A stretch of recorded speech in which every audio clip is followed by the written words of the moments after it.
here's what's happening. What do you guys think of this? Stan Lee, an AI version of a Stan Lee hologram, will speak with fans at LA Comic-Con. Oh no! What? No. You want a Chris Gore weird holocron? Well, this is from the Hollywood Reporter, their column Heat Vision. Badger, tell us what the details are.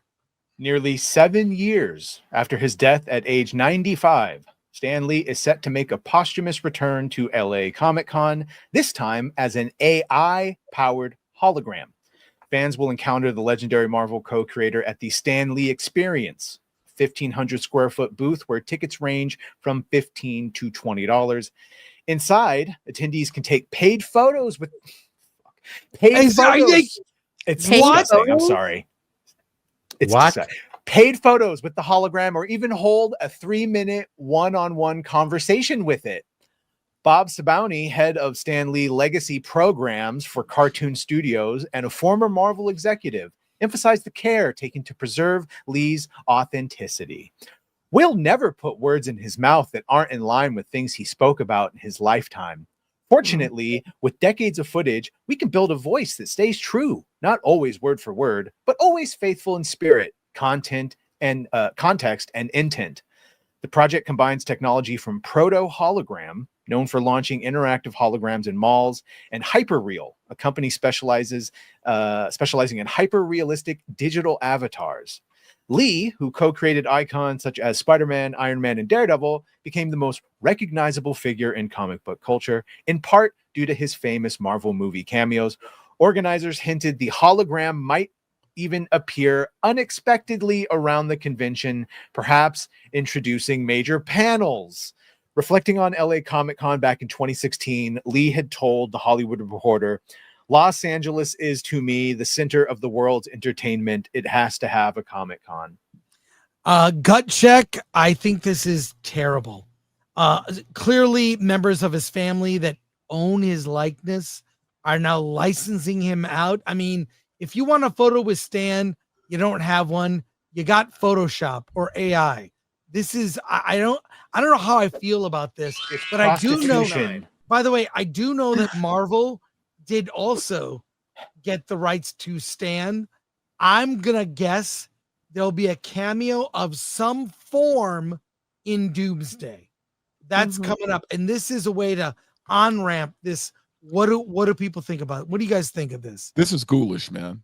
Yeah, that's what I agree. Necrophilia. Yeah, so weird. This is weird. Yeah, I think it's great. It's so weird. I think it's great because you can get an actor to now do whatever you want them to do, and they won't argue about it. Yes, like Alan. Yeah, there's little stories that his handlers. You said they're charging people to take a picture with them? Yeah, they're charging people. $15 to $20. That's diabolical. Yeah. I mean, also, you have to think of where is this all going? This is just the beginning. Yes. And the thing is, if death suddenly, if we can now have what are simulacrums of people that are no longer with us, it minimizes, in a way, we don't have to worry about, well, they'll be gone, but I'll just have my mom's hologram hang around my house. And if I ever want to see her, I'll call her up. And again, it's a way, I mean, I understand that there's no way to stop this. No. It's going to happen. But what is it going to do to our civilization in the long term? That's the real question. People are going to love this. I think if I was there, I'd ask them, what do you think about how Disney's managing Marvel, and what would you do differently? Well, you can film him talking shit about Marvel and put it up on the internet and get 10,000 views. I would answer that. Yeah. Chris, can I get a AI? I agree with Rob. You're not going to stop this. I mean, I think this is, Rob, you're right. This is only the beginning. Yep. It will only get worse.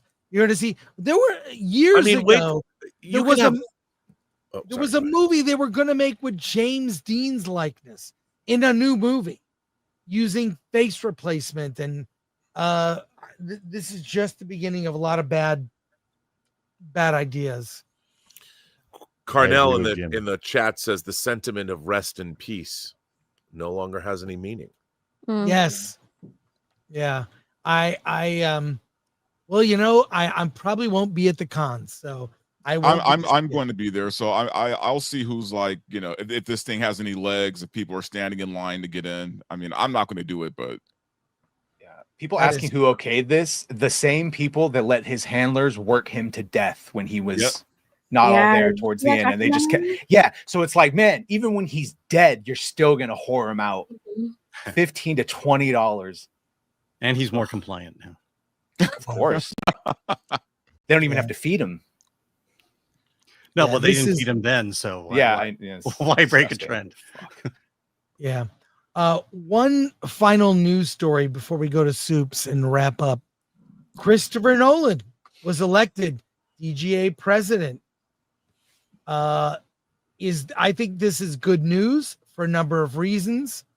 I think he's a person who appreciates cinema. I don't know what his political opinions are because he's not on social media, and he doesn't necessarily feel the need to weigh in. And I don't know if this is true, but he doesn't have a cell phone.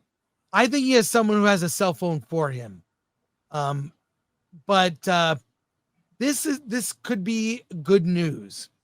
Badger, if you would, from Deadline. At the Directors Guild of America's biennial national convention on Saturday, acclaimed filmmaker Christopher Nolan was elected as the new president of the 19,500 member union. The decision came after 167 delegates voted in a new slate of officers and national board members. Nolan, fresh off his success with Oppenheimer, called the role one of the greatest honors of my career, adding, "Our industry is experiencing tremendous change, and I thank the Guild's membership for entrusting me with this responsibility. I also want to thank President Glatter for her leadership over the past 4 years. Look forward to collaborating with her and the newly elected board to achieve important creative and economic protections for our members." The AMPTP also released a statement congratulating Nolan, saying it looked forward to partnering with President Nolan to address the issues most important to DGA members while ensuring our members' companies remain competitive in a rapidly changing industry. A DGA member since 2001, Nolan has long been active in the Guild, serving on the National Board, the Western Directors Council, and chairing both the Theatrical Creative Rights Committee and the Artificial Intelligence Committee. I think this is very good news for film, for the industry. He is a huge proponent of movies being in theaters. Mm-hmm. He is a big on shooting on film and IMAX, a supporter of that format. He's a true cinephile, and I can't think of anyone better to maybe really tackle a lot of the big problems of this industry.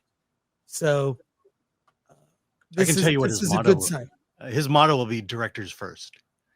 I mean, yes, that also, but maybe that's a good thing at a time when people are so weak-willed, where the IP has more power than the filmmaker. Him leading the way. This is good news. Anyone else? I agree. Yeah, I mean, I think it's good news. I don't know how much governing he can do. Right? He's a busy man directing. Yeah. I think he's a hack. What's he done last? Yeah, well, we'll know next year. Yeah, see Odyssey. Exactly, Odyssey. Ooh, on sale 1 year. You bought your tickets, in right? Yeah, so you bought your tickets already, right? 1 year in advance for one showing.